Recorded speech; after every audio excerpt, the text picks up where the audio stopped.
আসসালামু আলাইকুম। আশা করি আপনারা সবাই ভালো আছেন, আমিও ভালো আছি। তো আজকে আমরা শিখব দশমিক ভগ্নাংশে বর্গমূল নির্ণয়। দশমিক ভগ্নাংশে বর্গমূল নির্ণয়ে আমরা করব বইয়ের 1 নম্বর উদাহরণ।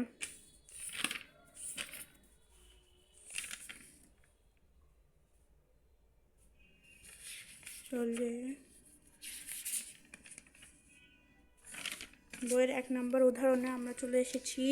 এখানে বলেছে যে 2 6 মানে 26.225কে 225-এর বর্গমূল নির্ণয় করো। তো আমরা বইটা সাইডে রেখে দিয়ে এখন আমরা দেখব কিভাবে। প্রথমে আমরা উপরে টাইটেল দিয়ে নিব দশমিক ভগ্নাংশ বর্গমূল নির্ণয়, আর এটি একটি হলো অনুশীলনী 1.2-এর একটি উদাহরণ। তাই আমি উপরে লিখেছি যে অনুশীলনে 1.2 উদাহরণ 1। তো আমরা উপরে লিখে নেব 2 6.5225কে ভাগের সাহায্যে বর্গমূল নির্ণয়। প্রথমে আমরা সংখ্যাটি নিয়ে বাম দিক থেকে জোড়া নেব এবং নিয়েছি, এবং এই দিক দিয়ে একটি টান দিব। টান দিয়ে যেহেতু 26, যদি আমরা এখানে 6 নিতাম, 6 দিয়ে এটি বেশি হয়ে যায়, এবং তাহলে আমরা 36 নিতে পারবো, 5 নিব, 5 দিয়ে 25, তারপর 1, এবং আমরা এই জোড়া নামাবো। কিন্তু এই যে মাঝখানে যে দশমিকটা আছে, এই দশমিকটা আমরা এখানে আর নামাবো না। এই দশমিকটা আমরা সাইডে রেখে দিব। 152 মানে 152। এরপর কী হলো যে 5-এর দ্বিগুণ করতে হবে। তা 5-এর দ্বিগুণ কি 10। 10-এর পর 2 দিয়ে যদি 10-এর পর আমরা জানি যে 10-এর পর যে সংখ্যাটি নিব, যে সংখ্যাটি নিচ্ছে ওই সংখ্যা দিয়েই আবার এটাকে গুণ করতে হবে। তাহলে আমরা যদি এখানে 10-এর পর 2 নেই, তাই নিচে 2 দিয়ে গুণ করতে হতো। তাই 2 দিয়ে গুণ করার পর এটি 152-এর বেশি আসে। তাহলে আমরা 100 আবার 1ই দিব। তাহলে 1 দিয়ে গুণ করার পর দেখলাম যে 101, তাহলে অবশিষ্ট থেকে 51। এবার আমরা এই যে 25 যে জোড়া আছে এটা আবার নামার পর এই একটা আবার এখানে দিয়ে দিব। তাহলে এখানে কি হলো 5.1, এটার আবার দ্বিগুণ করবো। 2 একে 2, 5 দুগুণে 10। এখন আপনাদের একটি ব্যাপার আজব লাগতে পারে যে এখানে তো দশমিক আছে, আমি কেন 102-এর মাঝখানে দশমিক বসাইনি? কারণ এখানে 2 দিয়ে গুণ করার পর যে দশমিকটা থাকবে ওই দশমিকটা বসানো হবে। দশমিক বাদ দিয়ে যেগুলো থাকবে সেগুলোই এখানে লিখতে হবে। তো এরপরে 102 দিয়ে আমরা 4 দিলাম, 2 দিলাম, 3 দিলাম, কিন্তু এটার সাথে মিলে না। তো আমরা 5 দিয়ে দিলাম, দিয়ে মিলে গিয়েছে, এবার 0। তাহলে আমরা লিখে দেবো 2 6 মানে 26.525 বর্গমূল 5.15 শেষ। এখন দেখব উদাহরণ 2। উদাহরণ 2 বলেছে যে এটার বর্গমূল নির্ণয় করতে। তাই আমরা বলেছি 0.002916কে ভাগের মাধ্যমে বর্গমূল নির্ণয়। 0.002916 এখানে একটি টান দিয়ে নিব। এখন একটি মজার ব্যাপার হলো যে 0 থাকলে আমরা প্রথমে 0 নিব, এবং যেখানে একটা জোড়া 0 এই 0 জন্য একটি 0 নিব। এখানে আমরা বসাবো, কিন্তু এরপর কিন্তু টান দিয়ে নিচে 25 লেখা যাবে না, 25 কিন্তু উপরেই লিখতে হবে যেহেতু 0। তাই এখানে 5 দিয়ে 25। তো আমরা 5-এর দ্বিগুণ করবো, দশমিকটা নিব না, আগেই বলেছি 10। 10-এর পর যে সংখ্যা যায় 4 1 6 4, 4 4 16, তো এটা মিলে গিয়েছে। তাহলে 0.002916 এর বর্গমূল 0.054। এরপর আছে 3 নম্বরটা, হচ্ছে 9.253কে 3 দশমিক স্থান পর্যন্ত বর্গমূল নির্ণয় করতে হলে 3 দশমিক স্থান পর্যন্ত বর্গমূল নির্ণয় করতে বলে দশমিকের পর 4টা জোড়া নিতে হবে। 2 দশমিক স্থান পর্যন্ত বর্গমূল নির্ণয় করতে বললে দশমিকের পর 3টা জোড়া নিতে হবে। তখন দেখেন 9.2530000। তো আমরা এখানে 4টে জোড়া নিয়েছি। দেখেন 1টা জোড়া, 2টা জোড়া, 3টে জোড়া, 4টে জোড়া। দেখছেন 4টা, 1টা জোড়া, 3, 4টে শেষ। 4টে জোড়া আমরা নিয়েছি। নেওয়ার পর এখানে 3 3 9 শেষ। আবার 3-এর দ্বিগুণ করলাম 2, পর যেহেতু দশমিক আছে, দশমিক তো এখানেও দেওয়া যাবে না, এখানেও দেওয়া যাবে না, তাই এখানে নিয়েছি। আর এখানেও নিতে হবে, এটা একদম পারফেক্ট নিয়ম। আপনারা বুঝেছেন? ওর 6। তো 6-এর পর দেখলাম যে কোনো সংখ্যা দিলে বেশি হয়ে যায়, তাই 0 নিয়ে এখানেও আবার 0 নিয়েছি। আপনাদের কাছ থেকে দেখাই দিই, 0 দিয়েছি, দেখতে পাচ্ছেন। এরপর এই সামনে জোড়া নেমিয়েছি, নামার পর দেখি 2 4 1 6 মানে 4 দিয়ে দিয়েছি, এখানে 4 হবে। তাহলে এরপর দেখি 11 4 0 0 মানে এই জোড়াটা আবার আমরা এখানে নিচে নামাইছি। তো এখন আমরা এটা দ্বিগুণ করবো, 304-এর দ্বিগুণ। দ্বিগুণ করার পর হলো 608, দ্বিগুণ করার পর হলো 608। তো এরপর আমরা দেখলাম যে কোনগুলো দিয়ে যায়। এরপর এটার পর 608-এর পর যখন আমরা 2 দিচ্ছি তখন আমরা দেখতেছি যে অনেক বেশি হয়ে যাচ্ছে। এজন্য আমরা কি করেছি, 1 দিয়ে আবার এই সংখ্যাটি নামিয়েছি। এটাই সঠিক। 2 দিয়ে গেলে 2 দিয়ে এটা হতো, 2 দিয়ে হতো না। এরপর কী লিখেছি, এরপর আমরা যেহেতু 1 দিয়েছি এখানে আবার 1 দিয়ে দিয়েছি। দেওয়ার পর এখন আমরা করেছি বিয়োগ করেছি। অঙ্ক হলো 5 3 1 9 0 0। আবার এই জোড়াটি নামিয়েছি এখানে। নামানোর পর কি এটার আবার দ্বিগুণ করলাম, 3 0 দ্বিগুণ করার পর এটা হলো। এরপর যেহেতু আমরা দেখেছি 4 দিয়ে যায় না, 5 দিয়ে যায় না, সরাসরি 8 দিয়ে যায়, তাই আমরা 8 দিয়ে দিয়েছি। আর 9 দিয়ে দিলে এটার বেশি হয়, এটা বেশি হলে তো লিখা যাবে না, এই জন্য আমরা 8 দিয়ে দিয়েছি। এরপর যেমন 4 5 2 700 এবং এটির ভাগশেষ থাকবে, কারণ যেহেতু বলেছে যে 3 দশমিক স্থান পর্যন্ত। আর যদি এইটা না থাকতো তাহলে অবশ্যই ওরা এমন একটি সংখ্যা দিত যে সেটা মিলে যেত। আমরা লিখে দেবো নিম্ন বর্গমূল 4 1 8। কিন্তু এখানে 4 1 8 কথাটির উত্তর হবে না, এখানে কথাটির উত্তর হবে 3.42। কারণ আপনারা বইয়ে পেয়ে যাবেন, এখানে বইয়ে কিছু রুল দেওয়া আছে। এখানে বলেছে যে 2 দশমিক স্থান পর্যন্ত বর্গমূল নির্ণয় করতে হলে 3 দশমিক স্থান পর্যন্ত বর্গমূল নির্ণয় করতে হবে, বা বর্গমূলের যত দশমিক স্থান পর্যন্ত নির্ণয় করতে হবে এর পরের অঙ্কটি 0 1 2 3 বা 4 হলে পূর্বের অঙ্কের সাথে 1 যোগ হবে না। এবার বর্গমূলের যত দশমিক স্থান পর্যন্ত নির্ণয় করতে হবে এর পরের অঙ্কটি 5 6 7 8 বা 9 হলে পূর্বের অঙ্কের সাথে 1 যোগ করতে হবে। তো এখানে আমরা 1 যোগ করেছি, এই যে 8 আছে এর জন্য 1 যোগ করেছি, 3.42। আর বা আপনারা যদি এভাবেও রেখে দেন তাহলে হবে, এটাও সঠিক এটাও সঠিক।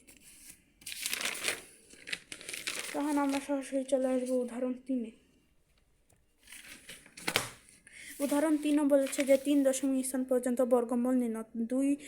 9 0 2 5 3-কে ভাগের সাহায্যে 3 দশমিক স্থান পর্যন্ত বর্গমূল নির্ণয়। তাহলে আমরা কি বলছি, 3 দশমিক 4টা শূন্য নিতে হবে, তাই না? আপনাদেরকে তো উদাহরণ 3 বললাম, আবার আমি ভুলে উদাহরণ 3 করে নিয়েছি। এই যে দেখেন এখন এটা ঠিক করেছি। আমরা হচ্ছে উদাহরণ 4 102-কে ভাগের সাহায্যে 3 দশমিক 4টা জোড়া নিতে হবে দশমিকের পর। আমি এখানে 3টা শূন্য নিয়েছি। কি বলেছে, 3 দশমিক স্থান পর্যন্ত না 2 দশমিক স্থান পর্যন্ত বলেছে। তো আমাকে সেখানে দেখতে পাচ্ছি বই 2 দশমিক ভুলেছে, তাই আমি ভুলে ওখানে 3 দশমিক নিয়ে নিয়েছি, কোনো সমস্যা নেই। উদাহরণ 2 উদাহরণ 4 এখানে হবে, এখানে ভুল হয়েছে, এখানে হবে 2,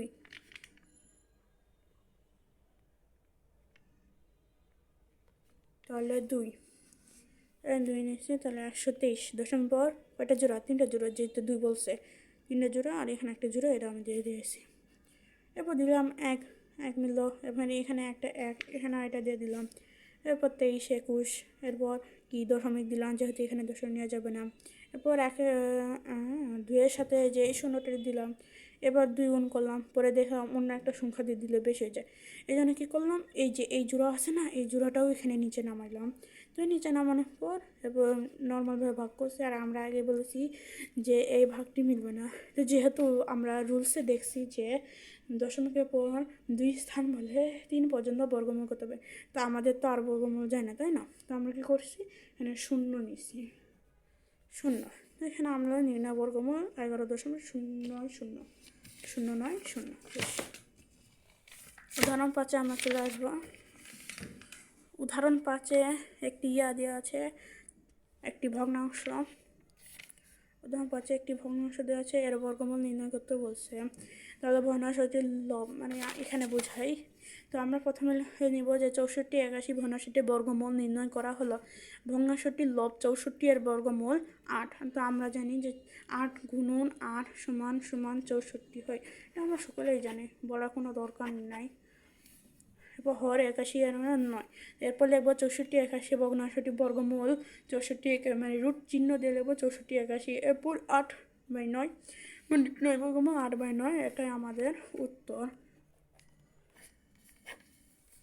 উদাহরণ 6 52 সমস্ত 9/16 বা আমরা আবার বাদে এটা করে নিয়েছি অপ্রকৃত ভগ্নাংশে 841/16 ভগ্নাংশটি বর্গমূল। তো ভগ্নাংশটি হলো 141 বর্গমূল 29, আমরা এখানে সাইডে করেছি, এবং ভগ্নাংশটি হওয়ার 16 বর্গমূল 4।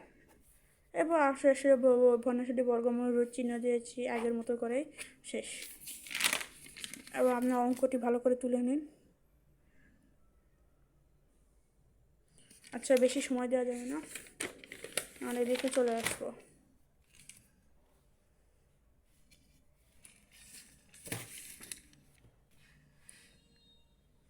তো উদাহরণ 7 হলো 2, 8, 15 ভগ্নাংশ। উদাহরণ 7টা আমরা দেখি যে এখানে একটি মিশ্র ভগ্নাংশ দেওয়া আছে, এর বর্গমূল 3.3 স্থান পর্যন্ত রয়েছে। তাহলে আমরা এটি কিভাবে করব? এটিও অনেক সহজ, কিন্তু এটি করার জন্য আপনাদের ক্যালকুলেটরের দরকার হবে। আর যদি আপনাদের স্কুলের স্যারেরা বলে ক্যালকুলেটর ছাড়া, তাহলে আপনাদের হিসাব করে বের করতে হবে, কোনো কিছু করার নেই। আমি ক্যালকুলেটর দিয়ে বলছি 2 সমস্ত 8/15 বা 38/15 ভগ্নাংশে 3 স্থান পর্যন্ত বর্গমূল নির্ণয় করতে হবে। তাহলে আমরা আবার লিখে নিয়েছি এটা 4/15 বর্গমূল। এরপর একটি সমান সমান যে রুট চিহ্ন দিতে হবে, রুট চিহ্ন যে এই মিশ্র ভগ্নাংশটি আবার লিখতে হবে। লিখার পর আবার সমান সমান দিয়ে রুট চিহ্ন দিয়ে আপনাদের 38/15 লিখতে হবে। সমান সমান দিয়ে 38 × 15 রুট চিহ্ন দিয়ে একটি টান দিতে হবে, এবং আগের ভগ্নাংশগুলো লিখতে হবে। লেখার পর আপনি দেখবেন যে আপনার হর কি। আপনার হর এখানে রয়েছে 15। আপনার যদি হর এখানে থাকতো 16, তাহলে আপনি উপরেও 16 দিয়ে গুণ করতে, নিচেও 16 দিয়ে গুণ করতে। যেহেতু এখানে 15 আছে, তাহলে 15 দিয়ে গুণ করবেন, 15 দিয়ে গুণ করবেন। তা আবার সমান সমান দিয়ে রুট চিহ্ন দিবেন। 38-এর সাথে 15 গুণ করলে হয় 570, এবং বাই 225। তো আমরা এটাকে সমান চিহ্ন দিব। এখন দেখুন লিখছে 570, তাই না? এই যে 560, এবং আমরা রুট চিহ্ন দিলাম। দেখেন কি আসে, 23.874। তো আমরা তাই লিখেছি 23.874, নিচে 15 সমান সমান দিয়ে হলো আবার 15 দিয়ে এটাকে ভাগ করেছি। দেখেন কত হয়,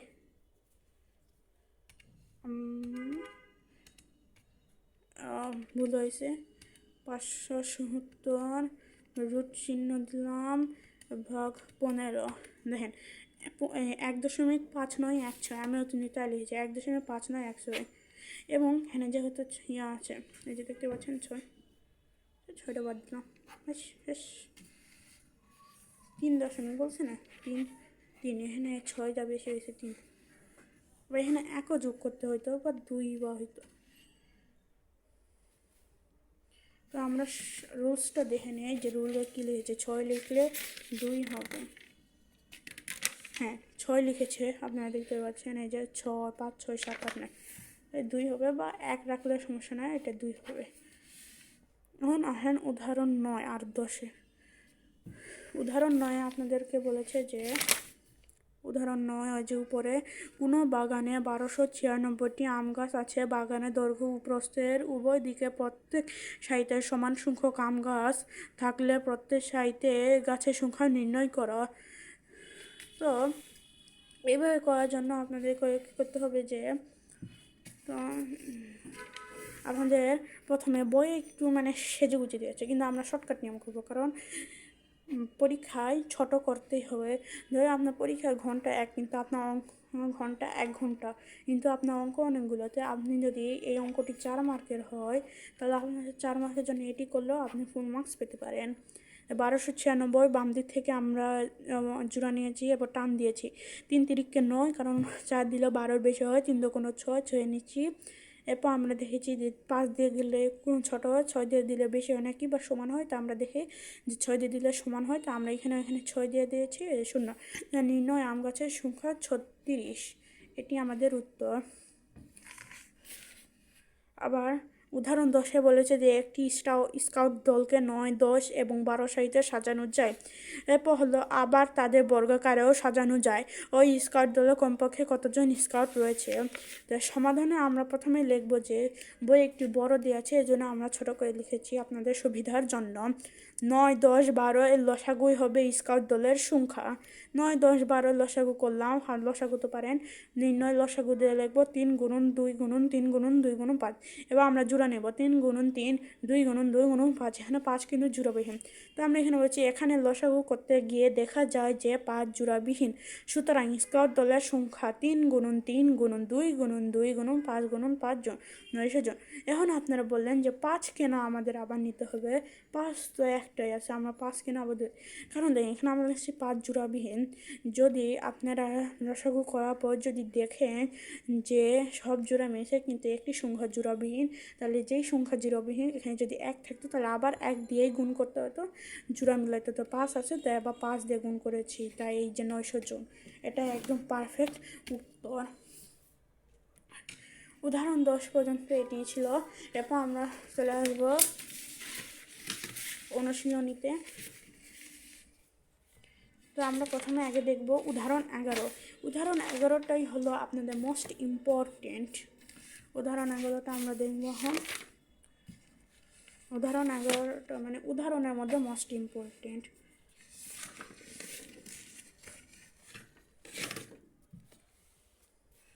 উদাহরণ 11, 2 1 9 5 2 এবং 5 6 0 5 দুইটি সংখ্যা।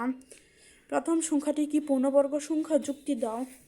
মানে বইয়ে সুন্দর করে দেওয়া আছে, আমিও সুন্দর করে লিখেছি, বই একটু শর্টকাট।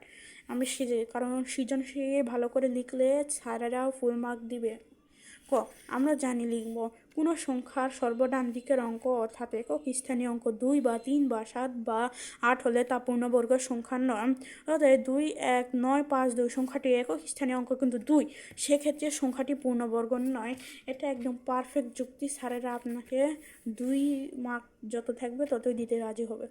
খ, বলেছে যে এবং আপনারা অনেকে উদাহরণ অঙ্ক মুখস্থ করেন, এটি কিন্তু ঠিক না, তাহলে আপনাদের অঙ্কের বেসিক ক্লিয়ার হবে না। এবং আমি আমার প্রত্যেকটা ভিডিও অঙ্কের বেসিক অঙ্ক ভালো করে বুঝিয়ে দেই আপনাকে। এখন দেখেন আমি এখানে এটাও সংখ্যাটাও পুরাটা লিখেছি। প্রথম হচ্ছে প্রথম সংখ্যাটাতে যদি পূর্ণবর্গ না হয় তবে একে কোন ক্ষুদ্রতম সংখ্যা দ্বারা গুণ করলে এই যে সংখ্যাটি পূর্ণবর্গ সংখ্যা হবে। এটাও আমরা ওই যে আমরা আগেও শিখেছি, ওভাবে করে দেবো। তো আমরা উপরে লিখব খ, 2 1 9 5কে মৌলিক উৎপাদকে বিশ্লেষণ।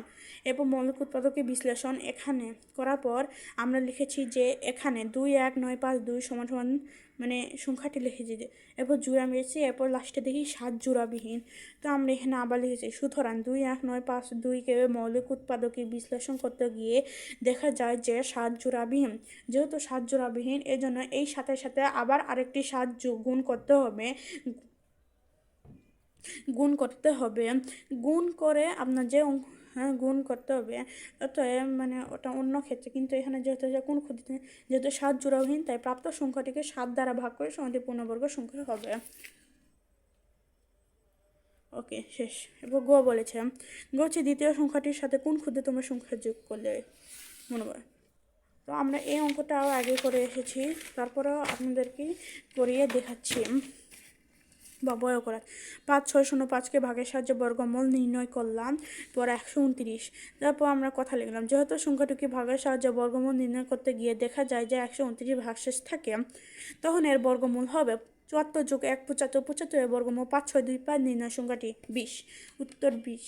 এটা একটি নিয়ম, এটা বোঝানোর কিছু নয়, আবার আপনাদের বুঝাও দিচ্ছি যে ভাগশেষ থাকলে এবং যোগ করতে বলেছে যে এই ভাগফলটা আসবে বর্গমূলে 74, এই 74-এর সঙ্গে 1 যোগ করতে হবে এবং 75 হবে। 75-এর বর্গমূল হলো 5625, নির্ণয় সংখ্যাটি 5625 বিয়োগ 5605, 20। টাটা, বাই বাই, আল্লাহ হাফেজ। কালকে মানে আগামীকাল, আজকে এই পর্যন্তই শেষ।